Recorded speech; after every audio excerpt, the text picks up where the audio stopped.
بسم اللہ الرحمن الرحیم۔ السلام علیکم دوستو، مور جتنا اب خوبصورت ہے اس سے کئی زیادہ جنت میں خوبصورت تھا۔ مور کی خوبصورتی پہ سبھی پرندے فدا تھے، لیکن ان سب خوبیوں کے باوجود مور سے ایسی کون سی خطا ہو گئی جس سے اللہ تبارک و تعالی نے مور کو جنت سے نکال دیا۔ دوستو، آپ کو بتاتے چلے کہ اللہ تبارک و تعالی نے جب حضرت آدم علیہ السلام اور اماں حوا کو پیدا فرمایا، اس کے بعد ان کو جنت میں بھیج دیا۔ وہ جنت میں بہت ہی پرسکون رہتے تھے، بہت ہی لذیذ میوے پھل کھایا کرتے تھے، لیکن ایک اناج جس کو کھانے سے اللہ پاک نے انہیں منع فرمایا، اور وہ اناج گندم تھا۔ دوستو، چونکہ شیطان حضرت آدم علیہ السلام کی وجہ سے ہی جنت سے نکالا جا چکا تھا، اسی وجہ سے شیطان کے حضرت آدم علیہ السلام سے دشمنی ہو گئی تھی۔ شیطان یہ چاہتا تھا کہ وہ کسی بھی طرح حضرت آدم علیہ السلام کو جنت سے نکال دے اور ساتھ میں اماں حوا کو بھی جنت سے نکال دے۔ دوستو، جب شیطان کو یہ خبر ہوئی کہ حضرت آدم علیہ السلام کو تمام میوے کھانے کی اجازت ہے لیکن گندم کھانے کی اجازت نہیں، تو شیطان انتقام کی آگ دل میں لیے جنت کے دروازے کے پاس بیٹھ گیا اور 300 سال تک وہاں پر بیٹھا رہا کہ کوئی جنت کے دروازے سے باہر آئے اور شیطان اس سے بات کرے۔ دوستو، ایک دن اچانک سے مور جنت سے باہر آ گیا۔ شیطان اس کو دیکھتے ہی بہت خوش ہو گیا۔ شیطان نے پوچھا، اے خوبصورت پرندے، تم کون ہو؟ مور بولا، میں مور ہوں، اب تم اپنا تعارف کراؤ۔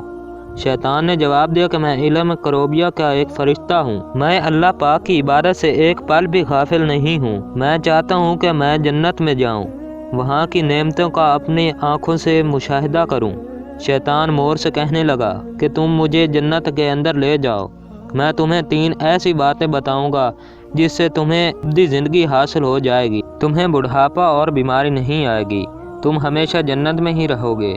شیطان کی یہ باتیں سن کر لالچ میں آ کر مور نے کہا کہ مجھ میں تو اتنی طاقت نہیں ہے کہ میں تمہیں جنت کے اندر لے جاؤں، لیکن ایک سانپ میرا دوست ہے، وہ شاید تمہاری مدد کر سکے۔ یہ کہہ کر مور سانپ کے پاس آیا، اس کو ساری بات بتائی۔ سانپ بھی شیطان کی باتوں سے بہت خوش ہو گیا، پھر شیطان کو اپنے منہ میں چھپا کر جنت میں داخل ہو گیا، اور یوں شیطان اپنی چال میں کامیاب ہو گیا۔ جنت کے تمام نگہبانوں کو یہ معلوم تھا کہ شیطان یہ چال چل رہا ہے اور جنت میں داخل ہو چکا ہے۔ فرشتے شیطان کو جنت سے نکالنے لگے، تب ہی اللہ پاک کا حکم ہوا کہ اس کو ابھی تک جنت میں ہی رہنے دیا جائے۔ وہ فرشتے اللہ تبارک و تعالیٰ کے حکم سے رک گئے۔ شاید یہ حضرت آدم علیہ السلام کا امتحان تھا۔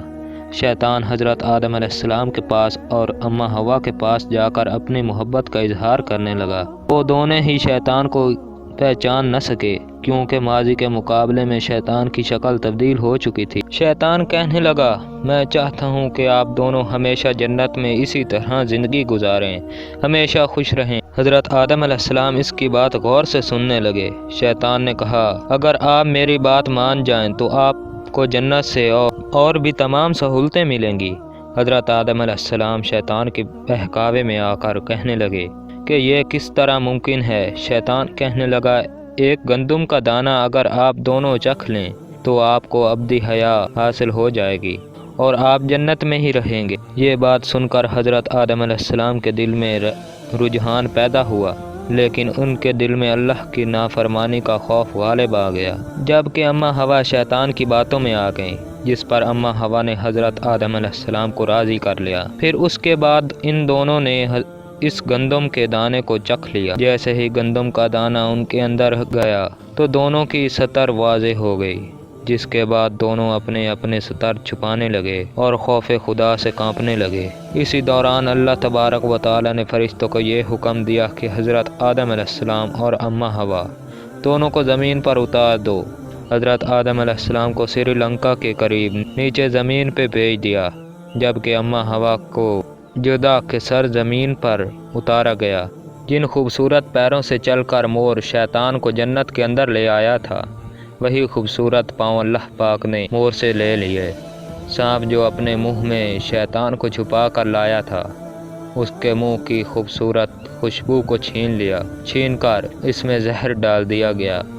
پھر مور کے ساتھ ساتھ سانپ کو بھی جنت سے نکال دیا گیا۔ دوستوں، یہ واقعہ تھا جس کی وجہ سے سانپ اور مور کو جنت سے نکال دیا گیا۔ اگر آپ کو یہ ہماری ویڈیو اچھی لگی ہے تو اس کو لائک کر دیں اور ہمارے چینل کو سبسکرائب کر کے بیل آئیکن کو آل پر پریس کر لیں تاکہ جو بھی آنے والی ہماری نئی ویڈیو ہوگی سب سے پہلے آپ تک پہنچ سکے۔ شکریہ۔